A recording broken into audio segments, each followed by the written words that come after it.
धीरू भाई अंबानी को आज कौन नहीं जानता है।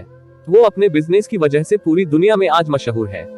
उनका पूरा नाम धीरजलाल हीरालाल अंबानी है। उनका नाम सफल बिजनेसमैन की लिस्ट में आता था। उन्होंने सपने देखे और उन सपनों को हकीकत में बदल दिया। इनका नतीजा यह है कि आज उनकी मेहनत से खड़ी हुई रिलायंस इंडस्ट्री देश की सबसे बड़ी कंपनियों में से एक है। उनका परिवार देश के सबसे धनिक परिवार की लिस्ट में आता है। धीरू भाई अंबानी ने अपनी सफलता से ये साबित किया कि अगर हमें खुद पर भरोसा हो तो फिर हम कुछ भी कर सकते हैं, और उन्होंने करके दिखाया। जो लोग सपने देखने की हिम्मत करते हैं वही लोग उन सपनों को पूरा करने में कामयाब होते हैं। यदि आप अपने सपने का निर्माण नहीं करते हैं तो कोई और आपको उनके निर्माण में मदद करने के लिए किराए पर लेगा। धीरू भाई अंबानी का जन्म 28 दिसंबर 1932 को गुजरात के जूनागढ़ में हुआ था। उनके पिता का नाम हीरालाल अंबानी और माता का नाम जमनाबेन अंबानी था। धीरू भाई अंबानी का यह छोटे से व्यापारी से एक सफल बिजनेसमैन बनने का सफर काफी संघर्षों का सामना करने के बाद पूरा हुआ। उन्होंने सिर्फ 300 रुपए प्रति माह की सैलरी से अपने करियर की शुरुआत की थी।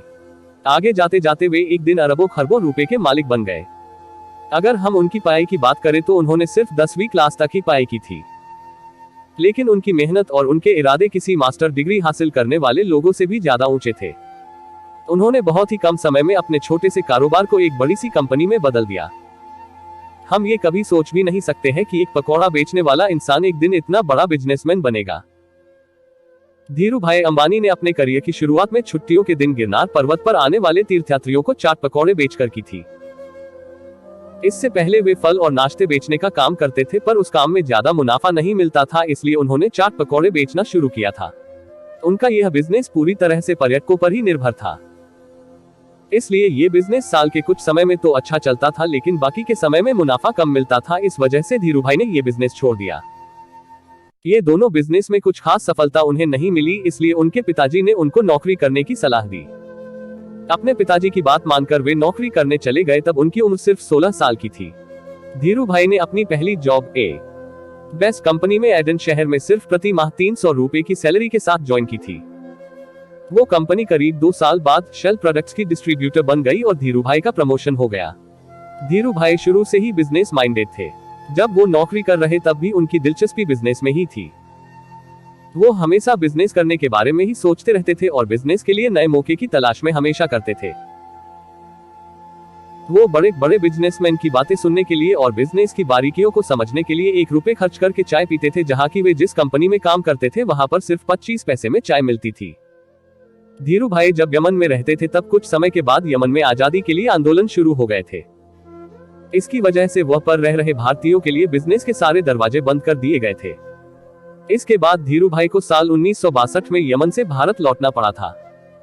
ये समय उनके लिए ऐसा था कि न तो उनके पास नौकरी थी और ना ही करने के लिए कोई बिजनेस था। धीरू भाई अंबानी ने अपने चचेरे भाई चंपकलाल दमानी के साथ मिलकर पॉलिस्टर धागे और मसालों के आयात निर्यात का काम शुरू किया था। इसके बाद उन्होंने सिर्फ 15,000 रुपए की राशि जमा करके रिलायंस कमर्शियल कॉरपोरेशन की शुरुआत की थी। वो उन्होंने मस्जिद बंदर के नरसिम्हा स्ट्रीट पर एक छोटे से ऑफिस के साथ की थी। ये ऑफिस सिर्फ 350 स्क्वायर फीट में थी और इस ऑफिस में एक टेलीफोन, एक टेबल और 3 कुर्सियां थी। शुरू में उनके पास सिर्फ 2 सहकर्मचारी ही थे। धीरू भाई और उनके चचेरे भाई चंपकलाल दमानी का बिजनेस करने का तरीका बिल्कुल ही अलग था, इसलिए धीरू भाई ने अपने खुद के दम पर बिजनेस शुरू किया और साल 1965 में चंपकलाल दमानी से पार्टनरशिप छोड़ दी। उन्होंने रिलायंस के कारोबार का विस्तार अलग अलग क्षेत्रों में किया। इसमें दूरसंचार, ऊर्जा, बिजली, कपड़ा, टेक्सटाइल, मूलभूत सुविधाओं की सेवा, पूंजी बाजार और आदि शामिल है। अब उनके दोनों बेटे अनिल अंबानी और मुकेश अंबानी नए मौके का पूरी तरह से इस्तेमाल करके रिलायंस इंडस्ट्री को आगे चला रहे हैं। धीरू भाई को 24 जून 2002 को हृदय विकार की वजह से ब्रीच कैंडी हॉस्पिटल, मुंबई में एडमिट किया गया था, जहां पर उन्हें दूसरा विकार भी आया। उन्हें पहला झटका फरवरी 1986 में आया था। इसी वजह से उनका दायां हृदय काम नहीं कर रहा था। उस समय में वो 1 हफ्ते से भी ज्यादा समय तक कोमा में रहे थे। कई सारे डॉक्टरों ने उनका इलाज भी किया था। अंत में 6 जुलाई 2002 को उनकी मृत्यु हो गई। दोस्तों, यह था धीरू भाई अंबानी का स्टोरी। दोस्तों, अच्छा लगा तो